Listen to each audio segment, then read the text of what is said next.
Hello! Welcome back to my Retro FPS Devlog. It's been a while again, sorry. Today I'd like to show you my process for creating the first enemy. I'll start with the design and go all the way through to polish. I'll also show you a few other things I've been experimenting with along the way. Now, let's get started. Alright, so, what should my first enemy be? Well, what do people like? Giant rats? Giant crabs? So here's this giant enemy crab. Nah. Slimes! Everybody loves slimes. iDoz has slimes, BenBonk has slimes, Slime Rancher has slimes. Gen Z likes slimes too, apparently. Right, slimes it is. Let's draw a slime. I've drawn a quick slime blob frame here, but it's not very exciting. I want it to jump at the player, and look like it has a big wide mouth for eating player characters, whatever they may be. While I'm animating some of that, I'll update you with some other things I've been working on. I've been playing around with the lighting, colours, shaders and such. I've created some pretty messed up effects, totally accidentally, like this reality-defying orb bullet, and an even more reality-defying orb bullet. I've also created some colour gradient breaking lights. I mean, what really even is this? Colour grading gone very wrong. Things went a bit moody after that, very Doom-esque. Yeah, I spent a long time just playing around with various sliders, making things dark, making things oversaturated, trying out a black and white mode, and so forth. In the end, I reverted back to what I had before. Oops. Now, how's that animation going? Tasty. Looks pretty good. 5 frames so far. Not the smoothest animation though. It's pixel based, and difficult to get the frame timing right in Photoshop with limited options. I'll maybe try a few new tools next time, but for now, let's export that, get it compiled into the game Sprite Atlas to be loaded into the game and attached to an enemy object. It's time to get coding the slime. First things first, I think about states. I said earlier I wanted the enemy to jump. I'll need to make some states for that, and also add some timers. As well as a jump attack state, I'll add a pre-jump attack state, so that the player can be subtly signalled before the blob is about to attack. On initialization, the timer for the attack state should be set to the length of time that the blob is in the air, and the timer for the pre-attack state should be set just long enough to communicate that the jump is happening. On the update, if the enemy is idle, we should check if the player is in line of sight, and if it is, on the next state check, start the pre-jump state. When in the pre-jump state, we just update the pre-jump timer, and once that timer has completed, enter the jump attack state.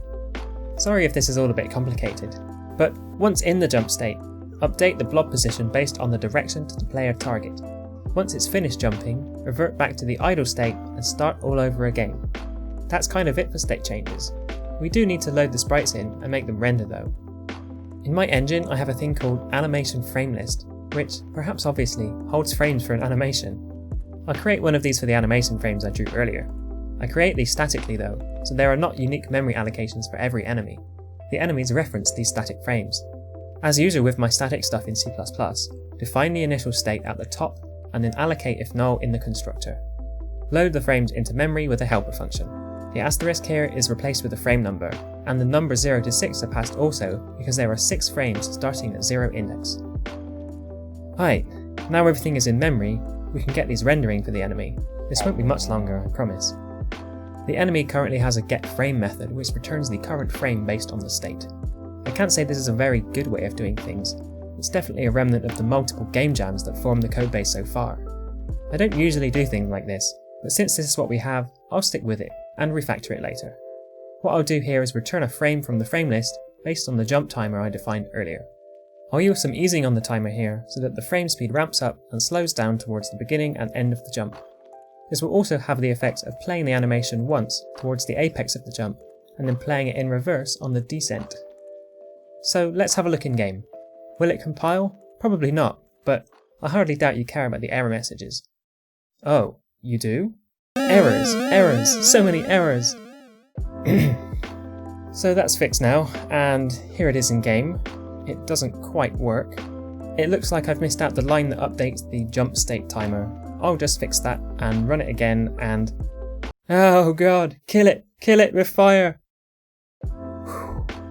Well, the animation seems to be working, but it's moving really fast and sliding along the floor.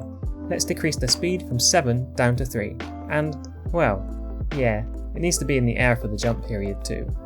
In the render function, I'll get the sprite and I'll just move up the Y value by 0.3 when it's in the jump attack state. This is a pretty hacky solution, as the collision bounds will always be on the floor, but it's good enough for now. We really just want to see it all working. Whoa! This looks great, but it will look better with squash and stretch.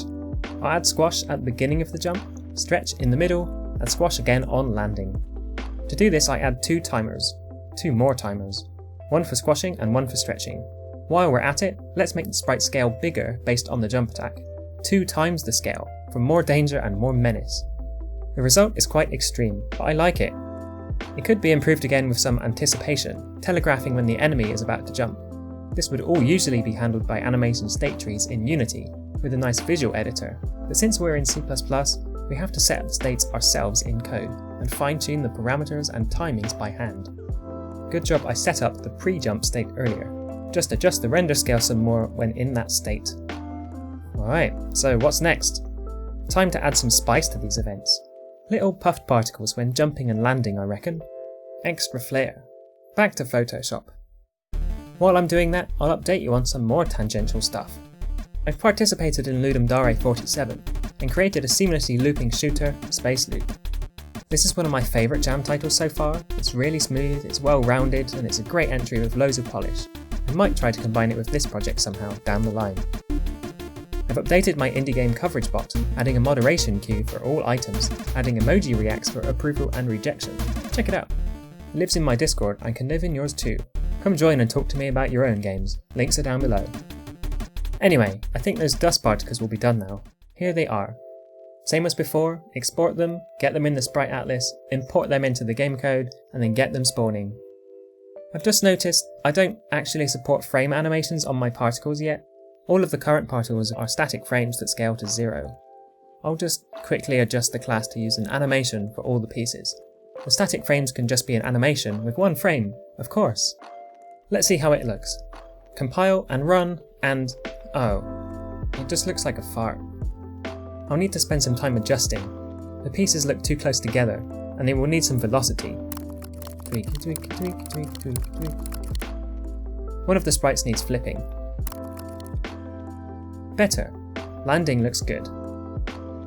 Jump event needs something similar. I'll skip the process behind this part. It's also very similar. I spawned 3 more dust particle effects. Here's the result slowed down so you can see it. It's subtle stuff, but super important. This looks pretty good now. I'd like to say it's done, but it's still far from it. I've noticed the enemy jumps through the player when it hits them, which both looks and feels weird. I'll need to make the enemy bounce off the player. Shouldn't be too difficult, just multiply the XZ velocity vector by -1, right?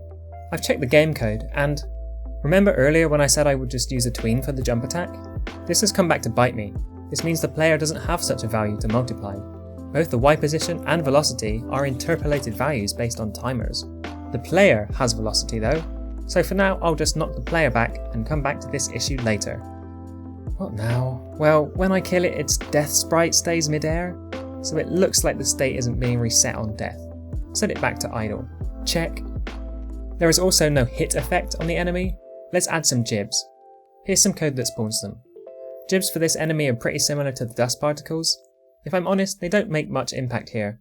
Perhaps another thing to revisit when the gameplay is further along.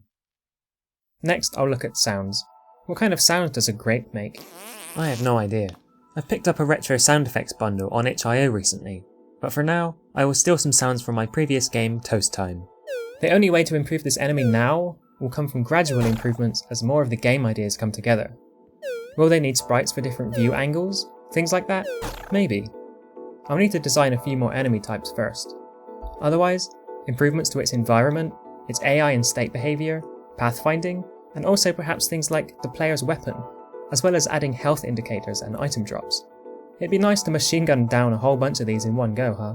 It'd be nice to see the chaos of these enemies jumping about, bumping into each other, being knocked back, and so on.